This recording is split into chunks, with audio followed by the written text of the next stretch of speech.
Hello students, मैं सुनीता मीना, सहायक आचार्य समाजशास्त्र, राजकीय महाविद्यालय बौली से। आज हम पढ़ने वाले हैं दुर्खिम का आत्महत्या का सिद्धांत। समाजशास्त्र में आत्महत्या का सिद्धांत इमाइल दुर्खिम द्वारा दिया गया था। परिचय की अगर बात करें तो इन्होंने अपना जो आत्महत्या का सिद्धांत है 1897 में उनकी पुस्तक लेस सुसाइड में दिया था, जिसका इंग्लिश वर्जन जो है द सुसाइड करके आया बाद में। तो इन्होंने क्या बताया है कि आत्महत्या जो है, अगर जनरली हम देखते हैं तो हम मानते हैं कि आत्महत्या इंसान खुद के अंदर की जो उसकी भावना है, अगर वो उसके कंट्रोल से बाहर हो जाती है तो व्यक्ति जो है आत्महत्या कर लेता है। तो यानी कि अपन सामान्य तौर पर सब मानते हैं कि आत्महत्या जो है एक व्यक्तिगत घटना है। व्यक्तिगत कारक जब इंसान पर हावी होते हैं तो इंसान आत्महत्या कर लेता है।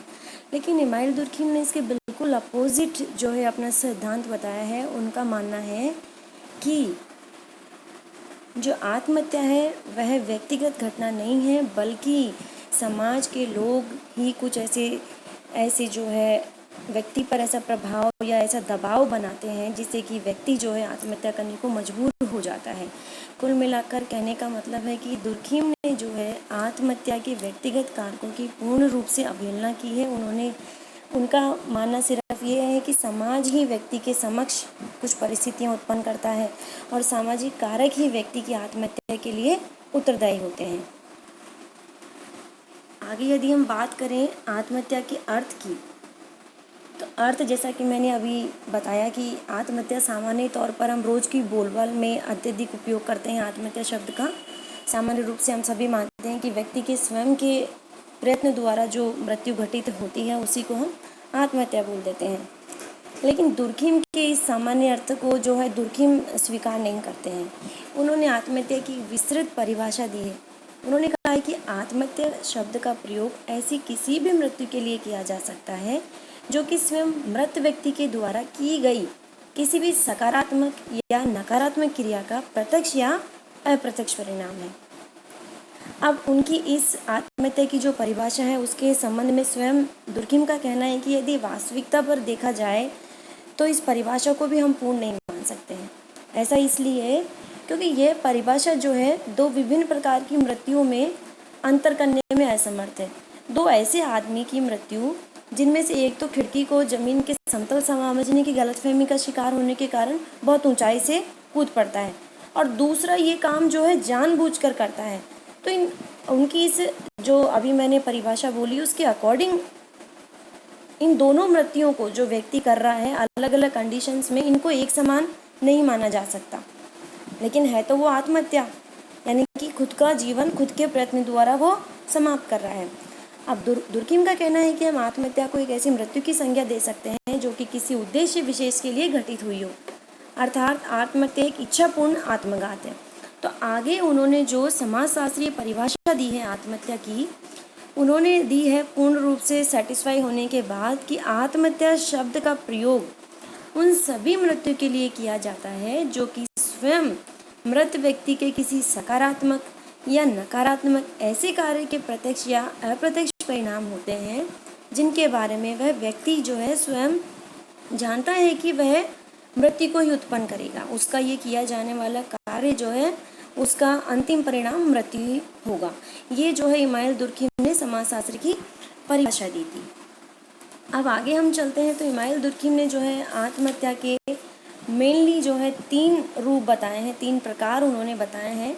पहला अहमवादी आत्महत्या उन्होंने बताया है, दूसरा जो है परार्थवादी आत्महत्या है, तीसरा उन्होंने बताया है अस्वाभाविक आत्महत्या। तो पहले हम अहमवादी आत्महत्या की बात कर लेते हैं। दुर्खिम के अनुसार इस प्रकार की आत्महत्या उस समय घटती है जब व्यक्ति यह महसूस करने लगता है कि जिस समूह का वह सदस्य है वह समूह उसका तिरस्कार कर रहा है, वह समूह उसको इम्पोर्टेंस नहीं दे रहा है, या वो समूह जो है उसको अपने आप में इन्वॉल्व नहीं कर रहा है। ऐसी स्थिति में उसके आत्मसम्मान को वो समझता है कि मेरा आत्मसम्मान जो है इससे टूट गया है, मेरे आत्मसम्मान को जो है आघात पहुंचा है, उसके अंदर ये फीलिंग आ जाती है। तो दुनिया में उसको लगता है कि दुनिया में उसकी परवाह करने वाला कोई नहीं है। ऐसी अवस्था में वह अपने आत्महत्या की रक्षा के लिए जो है आत्महत्या कर लेता है। तो इस प्रकार की जो आत्महत्या है उसको इमानुएल दुर्खिम ने अहमवादी आत्महत्या नाम दिया है। दुर्खिम का मानना है कि जब व्यक्ति समूह का संबंध समाज से अत्यंत ढीला हो जाता है तो व्यक्ति या समूह जो भी है अपने को उखाड़ फेंका हुआ महसूस करने लगता है। उसे लगता है कि मेरा इस दुनिया में कोई नहीं है, उसे लगता है मेरे जीने का कोई अर्थ ही नहीं है, मेरी कोई इम्पोर्टेंस ही नहीं है, मेरे होने या नहीं होने से किसी को कोई फ़र्क ही नहीं पड़ रहा है। तो उस कंडीशन में जो है व्यक्ति अहमवादी आत्महत्या कर लेता है। यानी कि इस कंडीशन में जो व्यक्ति आत्महत्या करेगा उसके अंदर ये फीलिंग आने के बाद तो उस प्रकार की आत्महत्या को इमानुएल दुर्खिम अहमवादी आत्महत्या का नाम देते हैं। आगे यदि हम बात करें परार्थवादी आत्महत्या की, तो इमानुएल दुर्खिम का मानना है कि अहमवादी आत्महत्या में व्यक्ति अपने अहम या आत्मसम्मान की रक्षा के लिए आत्महत्या कर लेता है। जब उसके अहम को ठेस पहुंचती है तो वो आत्महत्या कर लेता है। लेकिन जो परार्थवादी है या परमार्थी आत्महत्या है, ये बिल्कुल अहमवादी आत्महत्या के अपोजिट होती है, इसके बिल्कुल विपरीत होती है। दूसरे शब्दों में यह कह सकते हैं कि परमार्थी आत्महत्या अपने लिए नहीं बल्कि दूसरों के परमार्थ के लिए की गई आत्महत्या होती है। अहमवादी आत्महत्या व्यक्ति स्वयं के स्वार्थ के लिए करता है, उसे सेटिस्फैक्शन नहीं मिलता है तो वो आत्महत्या करता है। लेकिन परमार्थी आत्महत्या या परार्थवादी आत्महत्या जो है व्यक्ति दूसरों की भलाई के लिए करता है, दूसरों के सुख या उनकी खुशी के लिए वो करता है। तो दुर्खिम के अनुसार जब व्यक्ति का समाज या समूह के साथ इतना घनिष्ठ संबंध बन जाता है कि व्यक्ति का व्यक्तित्व समाज या समूह में मिल जाता है, तो ऐसी स्थिति में व्यक्ति अपने समूह या समाज के लिए आत्मबलि देने को तैयार हो जाता है। तो उस आत्मबलि को यहाँ इमानुएल दुर्खिम ने परार्थवादी आत्महत्या बोला है, क्योंकि व्यक्ति स्वयं के स्वार्थ के लिए नहीं बल्कि समाज के लोगों के हित के लिए जो है अपनी जीवन लीला को समाप्त कर लेता है।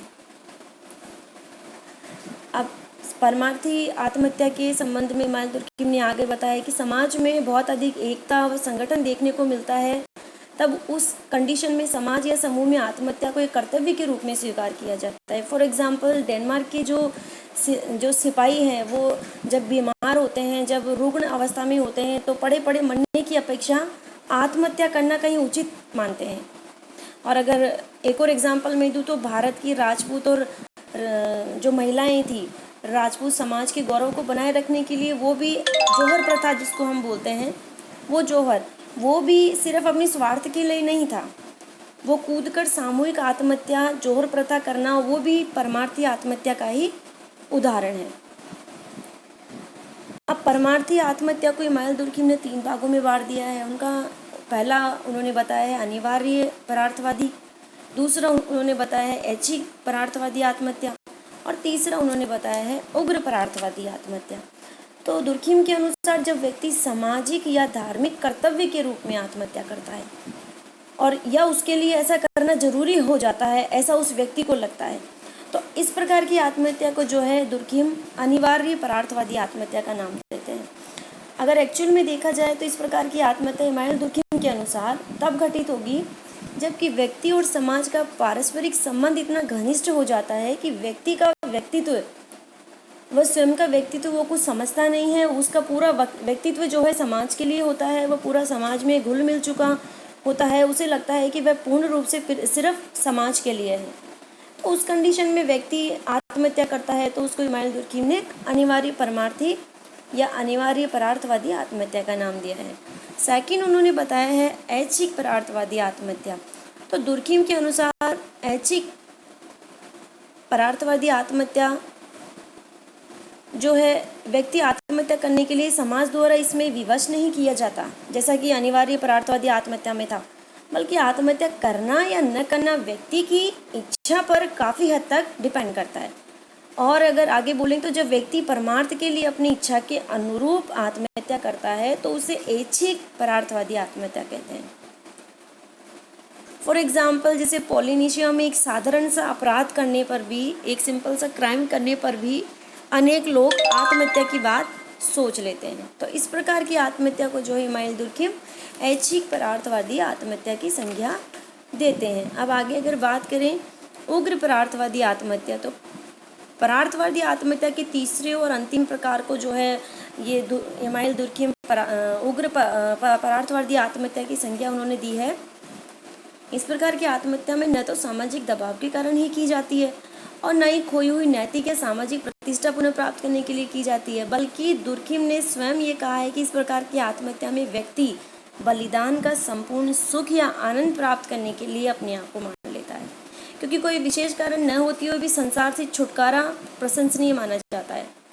तो इस प्रकार की आत्महत्या को जो है इमानुएल दुर्खिम ने उग्र परार्थवादी आत्महत्या का नाम दिया। अब थर्ड जो है उन्होंने आखिरी जो आत्महत्या का प्रकार बताया वो है अस्वाभाविक आत्महत्या। तो इसके संबंध में इमानुएल दुर्खिम ने कहा है कि अस्वाभाविक आत्महत्या वह है जो कि व्यक्ति के जीवन में आकस्मिक परिवर्तनों के फलस्वरूप अचानक से अस्वाभाविक परिस्थितियां उत्पन्न हो जाने के कारण व्यक्ति कर लेता है, तो उसको उन्होंने अस्वाभाविक आत्महत्या का नाम दिया है। समाज में अस्वाभाविकता की स्थिति में आत्महत्या की घटना के लिए जो है उन्होंने कई कारक महत्वपूर्ण बताए हैं कि अचानक से किसी व्यक्ति के जीवन में कोई उतार चढ़ाव आ जाए, चाहे वो आर्थिक रूप से हो, चाहे परिवार में किसी संकट की वजह से हो या फिर किसी और वजह से, उस प्रकार की जो आत्महत्या होती है उसको अस्वाभाविक आत्महत्या का उन्होंने नाम दिया है।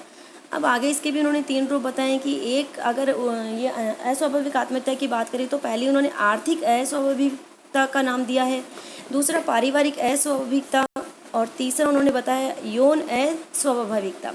तो उनका मानना है कि आर्थिक रूप से जो है दुर्भाग्यपूर्ण या सौभाग्यपूर्ण दोनों तरह से यदि व्यक्ति के जीवन में कोई आर्थिक उतार चढ़ाव आता है, दुर्भाग्यपूर्ण का मतलब है कि व्यक्ति गरीबी से घिर जाए, उस कंडीशन में भी वो आत्महत्या कर लेगा यदि उससे सिचुएशन अपनी कंट्रोल में नहीं हुई, और सौभाग्यपूर्ण का मतलब है कि आर्थिक संकट नहीं होकर आर्थिक समृद्धि यदि व्यक्ति के जीवन में पैदा होती है तो एकाएक आर्थिक समृद्धि भी व्यक्ति से संभल नहीं पाती है और उस कंडीशन में भी वो आत्महत्या कर लेता है।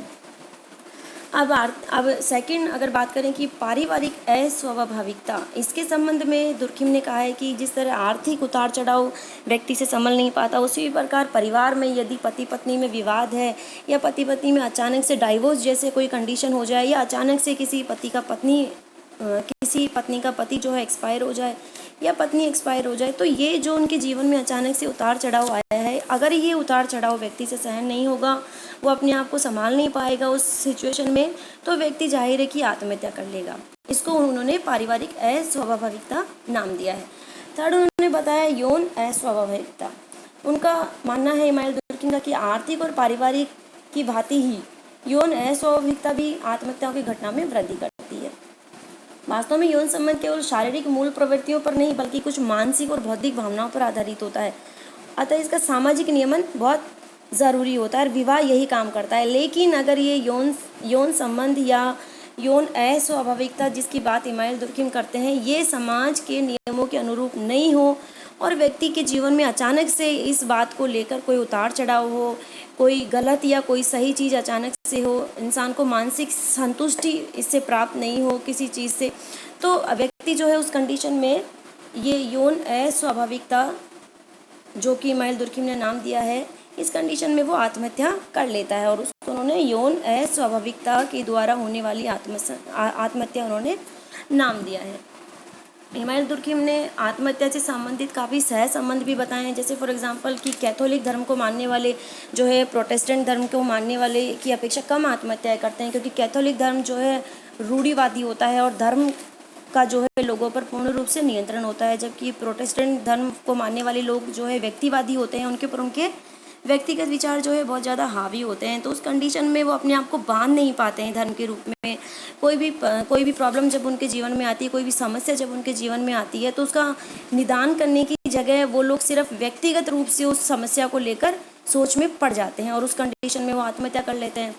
और एक और अगर सहसंबंध की बात करें तो स्त्रियों की अपेक्षा जो है पुरुष अधिक आत्महत्या करते हैं। तो इसका मतलब